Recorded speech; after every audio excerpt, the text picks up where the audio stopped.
Creating a great life for yourself is actually not that easy. Looking back to college, I wish there was a class that outlined how to create a great life, or that my parents had sat me down and they said, if you want to be happy, if you want to achieve everything that you want in life, you have to do A, B, and C, and then you will get there. But unfortunately, it isn't like that, and it just isn't that easy. What I have realized though, over the last 35 years, is that if you want to have a good life, I really think you have to sit down and define your own steps to get there. So today I want to share 5 steps that I have implemented, that I have focused on to create what I think is a quite good life that I'm living. And after you're done watching this video, I really think you should sit down and figure out what are 5 of those steps for you to get wherever it is that you want or achieve those goals that you have set for yourself. The first step that I want to touch on is to know your destination. So what does that even mean? Knowing your destination. To me, knowing your destination is to know what you want to achieve or where you want to go. Basically, have you defined yourself what is success? Studies have shown that people who set specific goals are 10 times more likely to achieve them. So that is one of the things that you really should do for yourself. You should set some specific goals. Personally, as I hit my mid-20s, one of my biggest goals was to buy my first apartment. Early on, I sat down and figured out a specific goal of how much I had to set aside each month,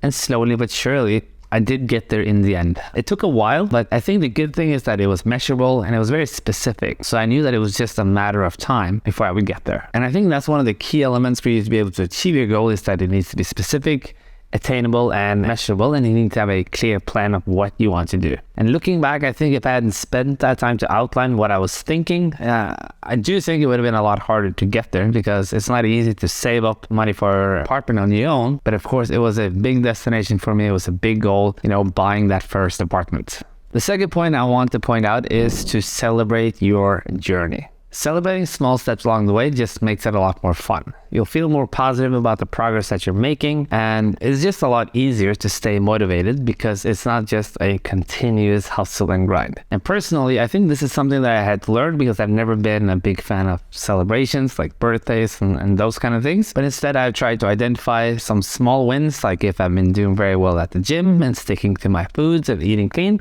then I might go out and have, enjoy an extra cheat meal. Or if someone in my life has landed something or achieved something, a friend or my girlfriend, then we go out and we celebrate with a nice dinner and a fun activity. So if celebrating small wins isn't something that you've done a lot, I think you should sit down and ask yourself, what am I working on? What am I trying to get good at? Which areas of my life is my focus right now? And then find some goals or milestones, or however you define it, and tell yourself that, when I get to this point, I will celebrate it. I will do exactly this thing to celebrate it, and then set aside some money and some time, preferably right now, and then celebrate when you get there. The third step, which has been a huge game changer for me, is to get very specific about your goals. Early on, I tried to identify what kind of job I want, what kind of hours do I want to work, what kind of responsibility am I willing to take, other things like how often do I want to go to the gym, how much do I try to sleep, etc., etc. And sometimes it can get a bit overwhelming to be that specific, but I'm not like that in every aspect in my life. But in the most important aspect, I try to be as specific as possible. Even with my friends walking around saying you're basically, a walking Excel spreadsheet,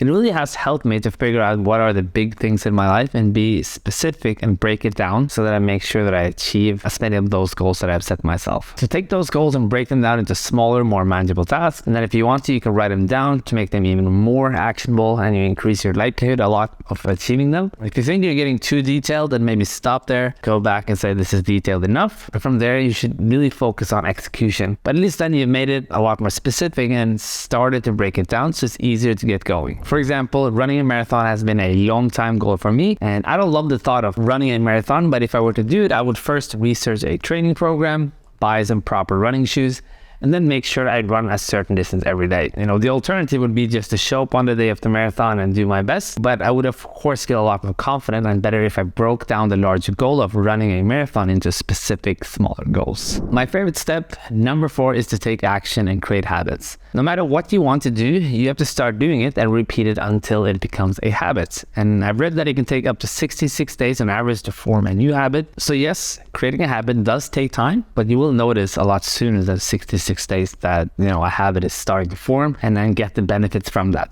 So a habit that I'm currently working on is trying to wake up at 5:30 with a morning routine on weekdays. So to be successful with this new habit, and it is a lot of different things going on, I have to make it part of my daily routine. Otherwise, I think it really is just a matter of time before I'm going to fall off. So I try to do whatever I can to make sure that the habit is as easy as possible to do. So I tried to prepare a bottle of water the day before, so I don't have to do that in the morning. I check my workout routine the day before, so it's easier to remember. And then I make sure I don't spend too much time in the morning before I leave for the gym. If I do fall off, I pick it up again the day after, and I keep going until it is a fully cemented habit in my life. The last step, and maybe the most important one, is to believe in yourself. Yes, I know it might sound like a cliche, but it really is extremely important. It doesn't matter what you want to do. If you want to create your own company, you want to become a footballer, or whatever type of success it is that you want to achieve. If you don't believe in yourself, it's going to be very, very difficult. Without that self-confidence, it's too easy to get discouraged and give up on your goals. But by maintaining a positive attitude and believing in yourself, you'll manage to keep that motivation and stay dedicated. So 2 examples that I have on how I try to build self-belief is affirmations and visualizations. It might sound a bit silly or cheesy, but you should definitely at least give it a try. Start telling yourself something every day that will make you feel more confident. It can be something related to work, something that you are trying to accomplish, or something more personal. Previously, when I used to get more nervous about going to job interviews and questions, I used to repeat to myself, I have the skills and knowledge to succeed.